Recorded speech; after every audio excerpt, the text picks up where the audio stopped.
Llegamos a la 22ª clase del curso de griego antiguo desde cero y vamos a estudiar el aoristo sigmático, conocido algunas veces como aoristo primero, tradicionalmente, ¿no? Pero aoristo sigmático, que es claro, es evidente de qué estamos hablando, ¿no? El aoristo sigmático, también conocido como aoristo primero, es el tipo de aoristo más frecuente en griego antiguo y tiene algunas diferencias sustanciales respecto al aoristo radical, que es el que ya conocemos, concretamente radical temático.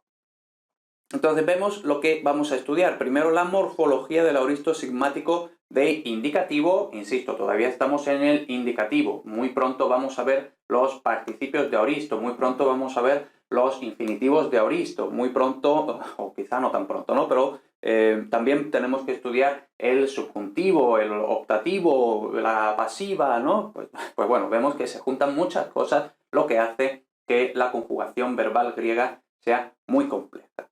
Y luego, tras haber visto la morfología del aoristo sigmático de indicativo, vamos a ver los, por así decirlo, los distintos temas de aoristo sigmático, que vemos aquí 4 grupos, que realmente podemos decir que son 5. El primero de ellos es el que no tiene, por así decirlo, nada en especial, por ejemplo, el verbo lío, que es pues, tal cual, no tiene mayor dificultad, y luego tenemos los aoristos sigmáticos en oclusiva, los aoristos sigmáticos de presentes contractos, los aoristos sigmáticos en sonante y luego los aoristos sigmáticos irregulares muy frecuentes, ¿no? Entonces, el problema, vamos a decir, de los aoristos sigmáticos es precisamente esta sigma, y como hemos visto, sobre todo en la tercera declinación, hemos visto que cuando hay una sigma, pues muchas veces va a haber problemas. Pues eso es precisamente lo que ocurre en todos estos tipos, ¿no?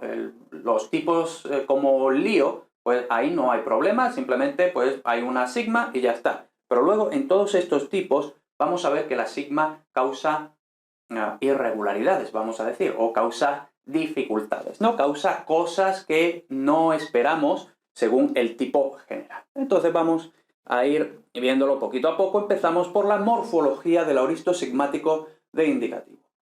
Tiene bastantes cosas en común con el radical temático que ya conocemos. Al fin y al cabo, estamos hablando de aoristo, ¿no? Como ya sabemos, los tiempos de narración, pues los que ya conocemos, el imperfecto, que recordemos solo estaba en el indicativo, por tanto bastante fácil, y luego el aoristo, que también es un tiempo de narración, se caracterizan exclusivamente en el modo indicativo, y si habéis visto las otras clases, que por supuesto deberíais haberlas visto, veis que siempre hago mucho énfasis en esto de exclusivamente en el modo indicativo tienen aumento. Muy pronto vamos a ver, por ejemplo, los participios de aoristo y vamos a ver que el participio de aoristo, aun siendo de aoristo, no tiene aumento. ¿Por qué? Porque el participio no es indicativo. El participio simplemente es participio, pero no es de indicativo, no es de subjuntivo, simplemente es participio, por tanto, no es de indicativo, por tanto, no tendrá aumento. Pero bueno, eso es muy pronto. Ahora continuamos con el aoristo de indicativo, que sí tiene aumento. De igual modo, el aoristo sigmático emplea también las desinencias secundarias. Es un tiempo secundario, es un tiempo de narración, es un tiempo de pasado, simplemente. Por tanto, desinencias secundarias, nada nuevo. Y dentro de las desinencias secundarias habíamos dicho que tenemos las activas para la voz activa y luego las medio pasivas para la voz media. Y bueno, aquí tenemos un pequeño apunte que hacer, ¿no? Ya lo haremos cuando nos llegue el momento un poquito más abajo. Por tanto, vemos que aquí, en principio, nada nuevo tampoco, aumento nada nuevo, desinencias secundarias nada nuevo. Hablamos de aoristo sigmático y no mencionamos que sea temático porque efectivamente no tiene vocal temática, es decir, el aoristo sigmático es atemático. De hecho, el nombre completo es aoristo atemático sigmático, o sigmático atemático, da igual, ¿no? Lo que pasa es que como todos los sigmáticos son atemáticos, pues entonces como que es un poco redundante y por eso simplemente hablamos de aoristo sigmático y se entiende que si es sigmático es atemático, ¿no? Por tanto, a la raíz se añade directamente el sufijo sigmático y las desinencias secundarias, ¿no? Como acabamos de decir aquí. Siendo un aoristo, el aoristo sigmático también hace uso del tema de aoristo, ¿no? Pues bastante lógico, aunque por cuestiones fonéticas y morfológicas, y aquí es todo esto que decíamos de los 4 tipos de aoristo sigmáticos, ¿no? A menudo se parece mucho o incluso es igual al tema de presente, pero vamos a ver, por ejemplo, en el verbo lío, pues es básicamente igual que el tema de presente, pero otras veces no. Sobre los verbos que tienen un aoristo sigmático y los tratamientos que sufren, hablaremos un poquito más tarde, ¿no? Todo eso de los 4 tipos irregulares, o sin comillas, de el aoristo sigmático. Entonces, tenemos aquí en resumen y por orden el aoristo sigmático de indicativo se forma de la siguiente manera. Primero, aumento, ya lo sabemos. Luego, tema de aoristo. Luego, sufijo sigmático. En principio, una sigma. Y ahora vamos a ver que muchas veces se dice que el sufijo sigmático es sa. Pero vamos a ver que realmente es mejor aprenderlo como nosotros vamos a ver aquí, ¿no? Porque si no lo aprendemos como lo voy a explicar yo, pues hay algunas cosas que no se explican bien, ¿no? Y luego, desinencias secundarias, activas o medio pasivas. Por tanto, vemos que todo es igual que el aoristo radical temático que ya conocemos, excepto que no tiene vocal temática, sino que tiene un sufijo sigmático. ¿Vale? Veamos, por ejemplo, la conjugación del aoristo de indicativo del verbo lío, cuyo tema de aoristo es idéntico al del presente, es decir, li. Eso, tema de aoristo, se entiende sin tener el aumento, ¿no? Antes de ponerle el aumento. Entonces, empecemos por la voz activa. Y tenemos aquí Elisa, Elisas, Elise, Elisamen, Elísate, Elisan. Entonces, vamos a ver, y bueno, vemos, siempre tenemos aquí este sufijo sigmático, ¿no? Tenemos el aumento, por supuesto, bueno, lo vamos a ver aquí, no mejor, que está separadito. Entonces, tenemos siempre el aumento, por supuesto, nada raro. Luego tenemos la raíz o el tema de aoristo que vemos que es exactamente igual que el tema de presente en este verbo. Entonces, vale, bien. Y luego tenemos el sufijo sigmático y aquí vemos que, por ejemplo, aquí el sufijo sigmático es una sigma, pero luego aquí el sufijo sigmático es sa. Luego sigma, sa. Entonces vemos que hay, o sea, que no es siempre exactamente igual este sufijo sigmático. Entonces, vamos a intentar, bueno, vamos a subir un poquito más, vamos a intentar entender por qué. Tenemos, por supuesto, las desinencias secundarias, ¿no? Las tenemos aquí, y ahora aquí tenemos la ni de la desinencia secundaria, y si nos acordamos de la tercera declinación, habíamos dicho que en el acusativo singular normalmente tenemos una A que realmente procede de la vocalización de una ni que no era fácil de pronunciar, ¿no? Entonces la ni se convertía en una A, en una alfa, ¿no? La N se convertía en una A, porque era difícil de pronunciar. Y realmente vemos que lo que pasa aquí es exactamente lo mismo. Tenemos aquí algo que sería algo así como elisn, ¿no? Entonces, difícil de pronunciar. Por tanto, ¿qué pasaba? Que esta ni se convertía en A, y por eso tenemos Elisa. Pero vemos que es tal cual, ¿no? Aumento, raíz, sufijo sigmático, desinencia secundaria. Elisn, difícil de pronunciar, por tanto, Elisa. Ahora, una vez que tenemos esta forma, por tanto, esto más la sigma, lo que tenemos es sa. Entonces, por una especie de analogía o de falso corte morfológico, eso no nos vamos a meter ahí, pero por una especie de falso corte se empezó a entender, los griegos empezaron a entender que sa, todo esto era el sufijo sigmático. Entonces, pues dijeron, por ejemplo, no elis, ¿no? Que también es muy difícil de entender, de pronunciar, por tanto, vamos siempre a usar sa. Entonces, elisa. Y luego ya la desinencia, Elisas. Y ahora ya, fácil. Luego, Elisamen. Esto en principio debería haber sido Elismen. Esto debería haber sido Eliste, y esto debería haber sido, pues otra vez, debería haber sido Elisa, ¿no? Pero a partir de aquí, de esta forma que surgió SA, por tanto, SA, pues este SA se extendió a casi todas las otras formas del aoristo sigmático. Y una vez que se entiende que el sufijo sigmático no es solo la sigma, sino SA entero, pues ahora siempre usamos eso y entonces es siempre mucho más fácil de pronunciar, excepto en la tercera persona. Y vemos en la tercera persona del singular, que es curioso porque habíamos dicho que el aoristo sigmático es atemático. Pero precisamente lo que tenemos aquí es que la tercera persona del singular en la voz activa es temática. Es decir, se coge el sufijo sigmático originario y se le añade la vocal temática y luego desinencia cero, ¿no? Como esperamos aquí, ¿no? Y por eso tenemos hélice, ¿vale? Y ya luego lo demás es lo que esperamos. En fin, esta es la explicación que, bueno, yo he intentado explicarla bien para que se entienda. Si la habéis entendido, pues mucho mejor. Si no la habéis entendido y esto no os importa súper muchísimo, pues bueno, aquí tenéis las desinencias, os las aprendéis de memoria y ya está, ¿no? Yo, como siempre digo, yo lo explico todo dentro de que sea fácil, pero que también entendamos realmente lo que hay detrás. ¿Que no te interesa? Pues bueno, aquí tienes los cuadros, te los aprendes de memoria como un loro y ya está. Entonces, como digo aquí, vemos que no se explican de forma directa, es decir, de forma sin toda esta explicación, no se explican de forma directa ni la tercera, ni la primera, ni la tercera persona del singular, ¿no? Entonces, para explicar la primera y la tercera persona del singular, hace falta básicamente todo este rollo que he pegado, ¿no? Luego, en la voz media se conjuga así, y la voz media vemos que ya siempre el sufijo sigmático es sa, ¿no? Pues sa, ¿no?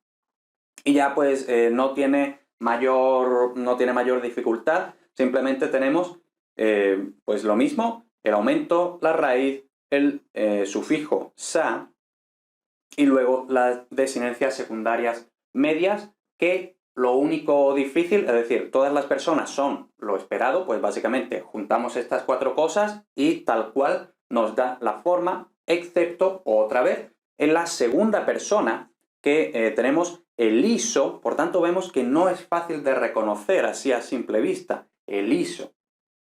Y eso, como siempre, procede de elisaso. Entonces tenemos aquí esta sigma intervocálica que desaparece y la contracción de A con O da la omega, ¿no? Y por eso tenemos eliso, porque esto procede de elisaso, caída de la sigma intervocálica, contracción de A-O, nos da omega.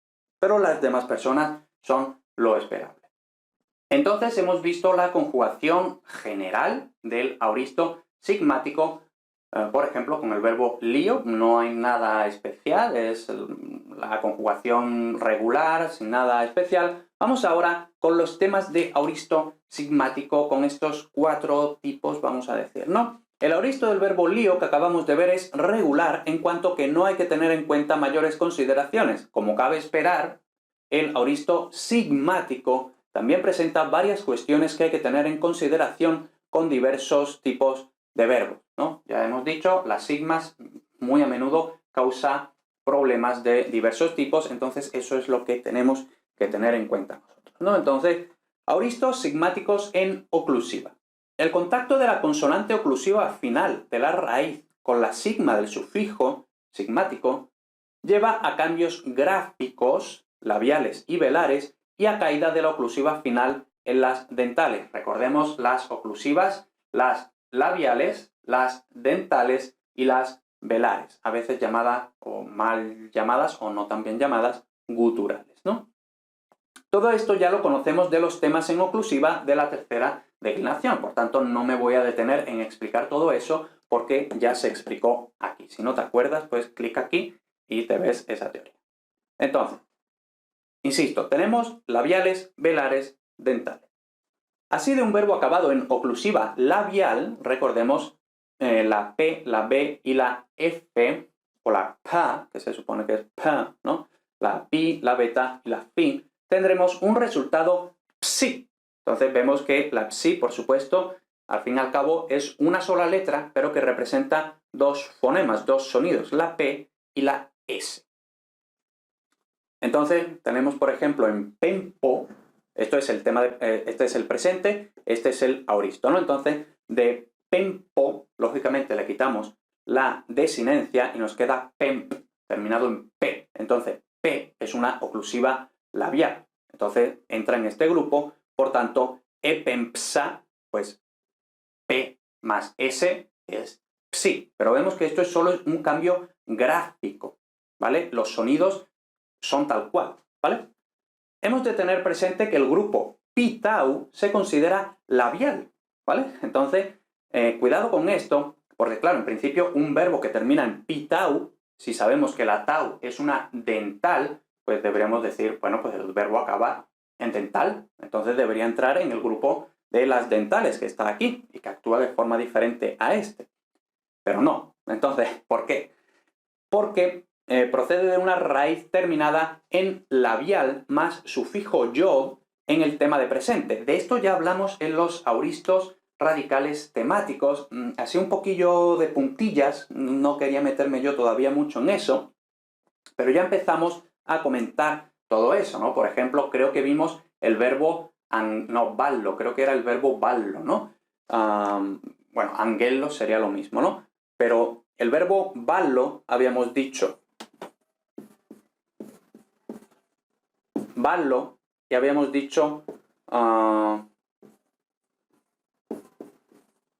ebalón. Hoy tenemos aquí el tema de auristo, que es bal con una sola lambda, mientras que el tema de presente es bal con dos lambdas. Y habíamos dicho que esta doble lambda realmente procedía de lambda más yod. Bueno, vamos a poner más yod, ¿no? Entonces, la yod, ya lo estamos viendo que si hay yod, hay problemas. Igual que cuando hay sigma hay problemas, si hay yod, hay problemas, pasan cosas, ¿no? Entonces, lambda más yod se duplica la lambda, ¿no? La raíz original es con una sola lambda, la raíz de lambda más yod es doble lambda, ¿no? Entonces, en este caso, otra vez, si hay labial más sufijo yod en el tema de presente, entonces esto evoluciona, por ejemplo, tenemos una P más yod, igual que lambda más yod da doble lambda, P más yod da pi-tau, ¿vale? Simplemente es así, pues ya está, ¿no? Entonces, por ejemplo, tenemos blacto, ¿no? Que es golpear. Pues lo que tenemos aquí es que esto realmente procede, bueno, y aquí cuando digo una pi puede ser cualquier labial, ¿vale? Simplemente pongo pi porque es lo más claro, lo más directo, pero puede ser cualquier labial, ¿no? Entonces vemos aquí que blapto, que procede realmente de esto, ¿no? De blab más yod en el tema de presente y ya, por supuesto, la desinencia, ¿no? Entonces, de pi-tau, es decir, de este grupo beta yod, nos da pi-tau.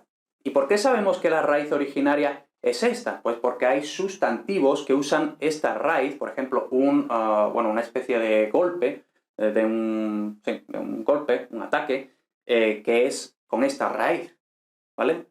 Creo que es blabé, ¿no? Ahora no estoy muy seguro, pero creo que sí, ¿no? Que es blabé, ¿no? Entonces vemos que en el sustantivo aparece la raíz originaria y es en el tema de presente donde hay una transformación por culpa de esta yod en el tema de presente. Pero luego, en el tema de aoristo, que no hay esa yod, es lo que esperábamos, es decir, blab más sigma del sufijo sigmático, por tanto, eblapsa, ¿vale? Entonces, por eso los grupos pi-tau actúan como labiales, porque la tau no es originaria, la tau se crea, vamos a decir, por culpa de esta yod en el tema de presente. Pero luego en el tema de aoristo no está esa yod, por tanto termina el labial y por tanto contacto de labial con sigma es psi. Otra vez, yo sé que esto quizás no es súper claro, no es súper fácil de entender así de primeras. Si no te lo quieres aprender, pues simplemente pi-tau se considera labial. Fin, ¿vale? Pero yo creo que esto es bastante interesante y sobre todo va a ser muy interesante si pensáis, o muy importante si pensáis estudiar filología clásica y también si vais a estudiar filología hispánica, porque al fin y al cabo todo esto que estamos haciendo aquí es gramática histórica, es fonética y fonología históricas, y muchas de las cosas que estamos explicando aquí en griego, luego, vamos a decir, curiosamente, pero realmente es bastante esperable, pero curiosamente también se repiten en la evolución del latín al español. Entonces, si ya más o menos os suena de aquí, cuando estudiáis gramática histórica, que es la asignatura que suspende todo el mundo al principio, porque es bastante difícil, pues si ya os medio suenan todas estas cosas de aquí, pues ya cuando lleguéis a gramática histórica, pues ya tenéis eso ganado. En fin, voy a borrar y continuamos. Acabamos de ver los verbos que terminan en labial, ahora vamos con los verbos acabados en oclusiva velar, por tanto la K, la G y la G, la J, ¿no? Tienen el esperado resultado xi, ¿no? Por ejemplo, córax, córacos, ¿no? De los sustantivos de la tercera, insisto, todo esto actúa igual que en los sustantivos de la tercera terminados de los temas en oclusiva, ¿no? Entonces, realmente, muchas de estas cosas ya las sabemos de hace bastante tiempo. Entonces, también los verbos acabados en oclusiva velar tienen el esperado resultado xi, que al fin y al cabo es ks, es decir, la velar y la sigma del sufijo sigmático, como por ejemplo en stergo, esterxa. ¿Vale? Entonces tenemos la gamma en contacto con la sigma, pues en lugar de escribirlo así, pues no se escribe así, simplemente se escribe así. Pero insisto, esto es un cambio ortográfico, pero los sonidos siguen estando ahí, tal cual, ¿vale? Y ahora, aquí, otra vez. De hecho, la velar de la mayoría de los verbos con estas raíces no es fácilmente reconocible, aquí por ejemplo sí, pero normalmente no es fácilmente reconocible, pues suele estar escondida tras el efecto de una yod, otra vez, la famosa y dichosa yod, en el tema de presente. Entonces vemos que este sufijo yod aparece muchas veces en el tema de presente, pero no en la raíz original, que es la raíz que usa el aoristo, por así decirlo. Dando el resultado doble sigma o doble tau. Muchas veces cuando encontremos doble sigma o doble tau, va a depender de los dialectos del griego. Entonces, por lo general, vamos a tener en la misma palabra doble sigma, pero en ático, que es muy frecuentemente el dialecto que nosotros traducimos, vamos a tener doble tau. Pero entonces, por ejemplo, tenemos melissa, que es la abeja, ¿no? Y si nos fijamos, meli, miel, ¿no? Al fin y al cabo, la abeja es el animalito que hace miel, ¿no? Entonces, meli, miel, melissa en griego, vamos a decir, griego general, y melita en ático, ¿vale? Pero realmente es lo mismo, simplemente que evoluciona a doble sigma o a doble tau dependiendo del dialecto, ¿no? Entonces, por ejemplo, filasso, y sí que conocemos el sustantivo filax, que es el guardián, ¿no? Habíamos dicho profiláctico, es el que te guarda, es el que te protege, ¿no? De cosas, ¿no? En cuestiones de salud, ¿no? Entonces, tenemos aquí filasso o filacto, podría aparecer en ático, ¿no? Y aquí, claro, la sigma no es una velar, por supuesto. Entonces, ¿qué ha pasado ahí? Pues que realmente detrás de esta doble sigma o doble tau en ático, lo que se esconde es esto, la capa, filac, y podemos reconocer la raíz original que aparece en el sustantivo filax, filacos, ¿no? Y luego, capa en contacto con yod se convierte en doble sigma o doble tau, ¿no? Entonces, por eso tendremos en el aoristo filaxa, tal y como esperamos, filac e filaxa, filaxa. Luego, prato, ¿no? Por ponerlo con doble tau, que es lo mismo que doble sigma, como ya he dicho 1000 veces. Pues esto es de prac. ¿Por qué sabemos que esto es de prac? Por ejemplo, de la praxis, ¿no? El sustantivo praxis. Pues ahí podemos reconstruir desde el sustantivo que la raíz sí que termina en una velar. Y luego, en contacto con el sufijo yod del tema de presente, pues esto evoluciona a doble tau o doble sigma. pero como en el aoristo lo que usamos es la raíz original, sin la yod y sin la evolución que causa esto, entonces epraxa, ¿vale? Y luego, por último, el cambio de los verbos acabados en oclusiva dental, recordemos la tau, la delta y la zeta, no es meramente gráfico. Habíamos dicho que los labiales y los velares son meramente gráficos, meramente ortográficos, es decir, una labial más una sigma, en vez de escribir dos letras, escribimos una letra pero que representa dos sonidos. Aquí igual. Pero aquí, como habíamos visto en los sustantivos de la tercera, de tema en oclusiva, no es meramente gráfico, sino de hecho fonético, pues en contacto con la sigma del sufijo de aoristo desaparece la consonante dental, como en, por ejemplo, speudo, y aquí en principio deberíamos tener espeutza, ¿no? Deberíamos tener espeutza, espeutza, no es fácil decirlo, ¿eh? Espeutza, pero no, simplemente desaparece la delta y nos queda espeusa, ¿vale? Igual que teníamos, insisto, en la tercera declinación, tipo el pis, el pido. No tenemos el pids, sino el pis, ¿vale?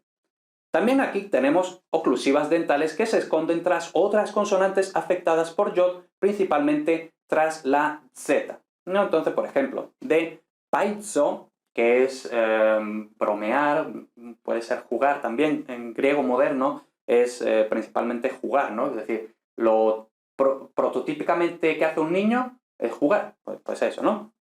Entonces tenemos aquí paizo, y aquí lo que se esconde es la raíz de paidos, ¿no? De donde viene pedagogía, bueno, pedagogía, sí, bueno, pedagogía, pedofilia, todas esas cosas, ¿no? Entonces, paid más la yod, pues todo esto en contacto, la delta con la yod, nos da esta z. Y entonces, como lo que tenemos originalmente es un tema terminado en dental, desaparece la dental y nos quedamos solo con la sigma, ¿vale? Entonces, por eso tenemos epaisa. E incluso algún caso aparentemente similar a los velares, como aquí, en doble sigma o doble tau, y que solo puede saberse por la etimología. Esto lo que quiere decir es que normalmente cuando encontramos en el tema de presente doble sigma o doble tau, realmente lo que se esconde detrás es esto. Pero en alguna ocasión, no muy frecuente, pero existe, una doble sigma o doble tau, realmente lo que tenemos detrás es esto, ¿vale? Entonces, pues bueno, tampoco vamos a darle más vueltas, que nos estamos enredando mucho aquí, entonces vamos a continuar. Los siguientes son los auristos sigmáticos de presentes contractos. Y vemos aquí cómo digo las palabras, ¿no? Auristos sigmáticos de presentes contractos. Hasta ahora siempre estábamos diciendo verbos contractos. Entonces parecía que un verbo contracto, por ejemplo, timao, pues que timao en todos sus tiempos va a ser contracto. Pero no, realmente no. Lo que es contracto es el presente, o el tema de presente. Pero otros, por ejemplo, su auristo no es contracto, ¿vale? Entonces, por eso no decimos auristos sigmáticos contractos, no. Decimos auristos sigmáticos correspondientes a verbos que en presente son contractos, ¿vale? Entonces, otra vez, quizás no es fácil de entender al principio, pero bueno, yo digo lo que hay y luego tú te puedes quedar con lo que te parezca. Los verbos con presente temático contracto no son propiamente contractos en el aoristo y de hecho tampoco son temáticos, ¿no? Los presentes contractos son temáticos y ya hemos dicho que los aoristos sigmáticos no son temáticos, ¿no? Entonces vemos que nunca podemos decir este verbo es temático, este verbo es contracto. No, este verbo es temático, por ejemplo, en presente. Este verbo es, por ejemplo, contracto en presente. Pero no todo el verbo es temático, no todo el verbo es contracto, etc. Sino que en cada tiempo, en cada tema, pues va siendo totalmente a su rollo, ¿no? Entonces vemos que la morfología verbal griega no es fácil.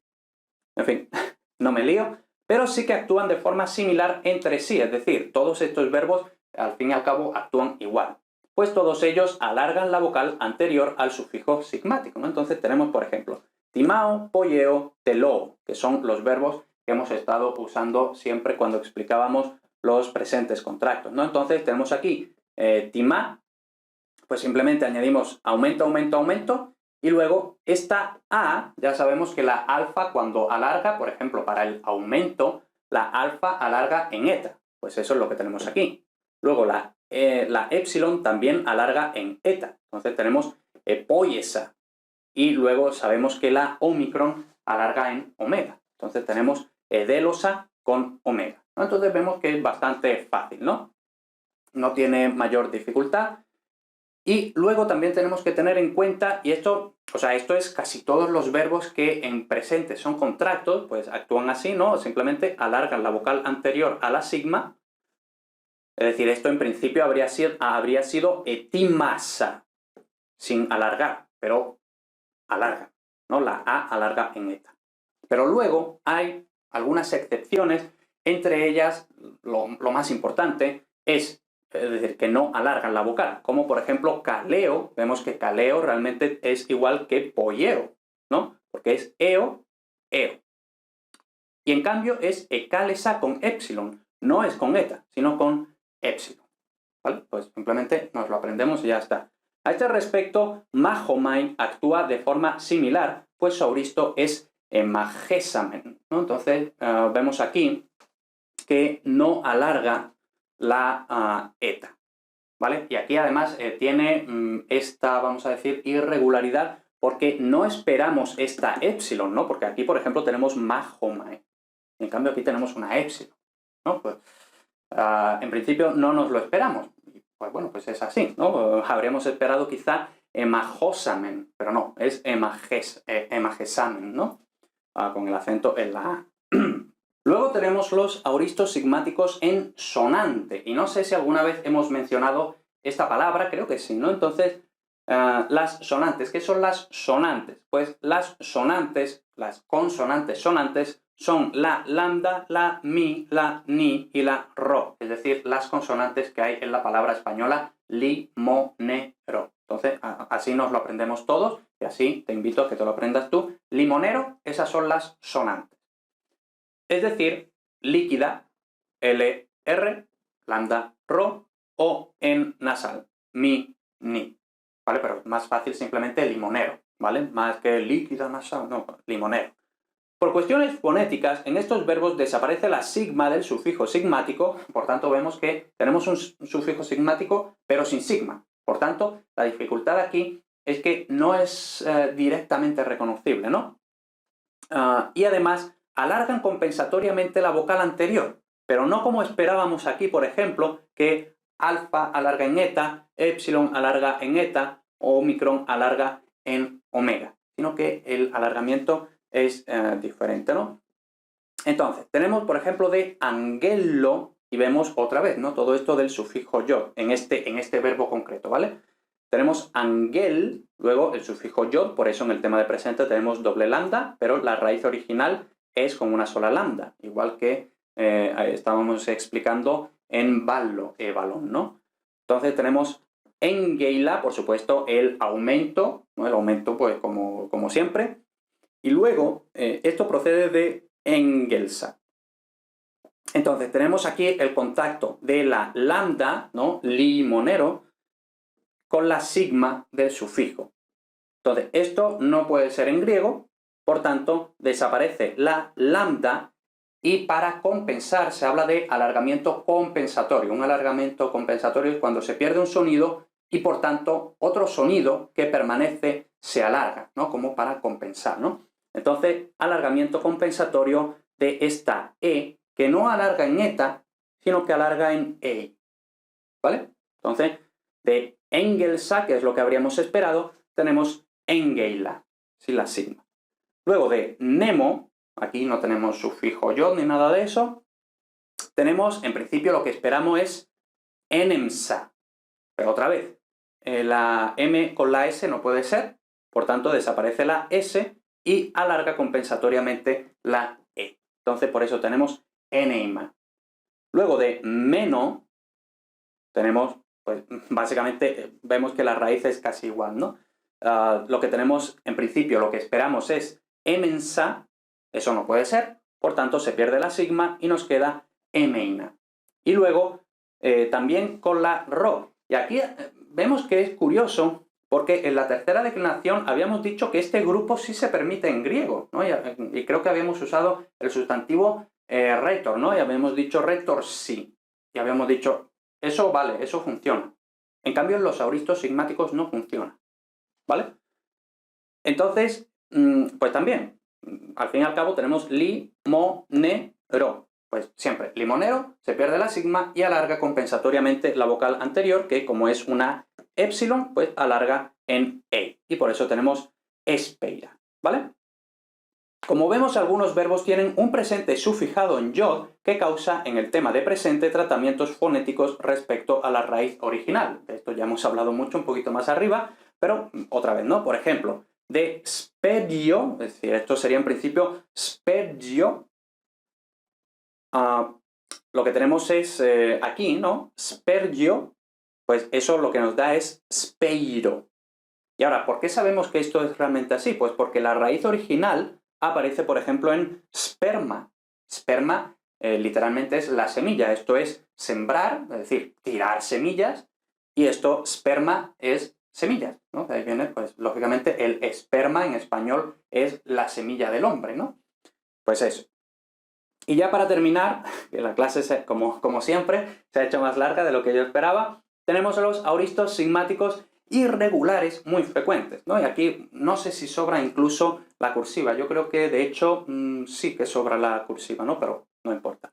También entre los aoristos sigmáticos hay irregularidades en algunos verbos que parecen... Entonces, la irregularidad es esta, ¿no? Que algunos verbos parecen pertenecer a un grupo de los que hemos visto, pero actúan como en otro grupo, ¿vale? Entonces, merece la pena poder al menos reconocer los siguientes por su frecuencia de aparición. Y como siempre, pues doy la primera persona del singular del presente aquí, y luego la del aoristo, y luego su significado, ¿no? Entonces, tenemos aquí, por ejemplo, airo, que es era, ¿vale? Entonces, esto, en principio, no esperamos este tipo de alargamiento, ¿no? No esperamos ese tipo de alargamiento. Luego de doqueo tenemos edoxa. Pues aquí habríamos esperado, esto es como poieo. Entonces habríamos esperado, por ejemplo, el alargamiento de la vocal anterior, pero no. Luego de ecelo tenemos ecelesa. Aquí otra vez tenemos un verbo en limonero, concretamente en lambda, por tanto, lo que habríamos esperado es algo así como eceila, ¿no? Es difícil, ¿no?, pensarlo así sobre la marcha. Habríamos esperado algo así como eceila, pero no, simplemente es ecelesa. Bueno, es así y ya está. Luego, de elauno, otra vez, habríamos esperado algo así como, pues no sé, elausa, no sé, algo, o eleusa, habríamos esperado, ¿no? Eleusa, porque el diptongo au alarga en eu, en principio alarga en eu, entonces habríamos esperado eleusa, pero no, elasa. Luego de cayo tenemos un poco, por así decirlo, lo contrario, porque aquí en el tema de presente no tenemos esta y, pero luego en el aoristo sí que tenemos esta y que aparece un poco como de la nada, ¿no? Aunque realmente esto tiene otra explicación, ¿no? Y es que realmente esa y estaba en la raíz original y desaparece en el presente, ¿no? Pero, bueno. Y luego de pleo, navegar, lo que tenemos es pues bastante parecido, ¿no? A caio, que es epleusa, esta y que en principio ha aparecido de la nada, ¿no? Bien, entonces con esto tenemos dominada la mayor parte del aoristo de indicativo activo y medio. Por supuesto, tenemos que seguir todavía, nos queda la voz pasiva y luego, por supuesto, nos quedan los participios, infinitivo, subjuntivo, imperativo, en fin, un montón de cosas que todavía tenemos que explicar sobre el aoristo, pero de momento vamos bastante bien servidos, así que nos vemos en la siguiente clase con la aposición. Muchas gracias por ver este vídeo, por ver esta clase, por ver esta lección. Espero que te haya servido, espero que hayas aprendido, espero que hayas entendido todo esto que hemos estado explicando, practicando, etc. Lo que acabas de ver es un contenido gratuito del curso completo de griego antiguo desde cero en academialatin.com. Si vas a academialatin.com/griego antiguo, tienes el curso con todas las lecciones publicadas, con todas las traducciones publicadas desde, como digo, 0 hasta el nivel de bachillerato, selectividad y todo eso. Así pues, no me enrollo más. Si necesitas un poquito más para seguir aprendiendo a probar griego, entonces ya sabes, lo tuyo es academialatin.com/griego antiguo.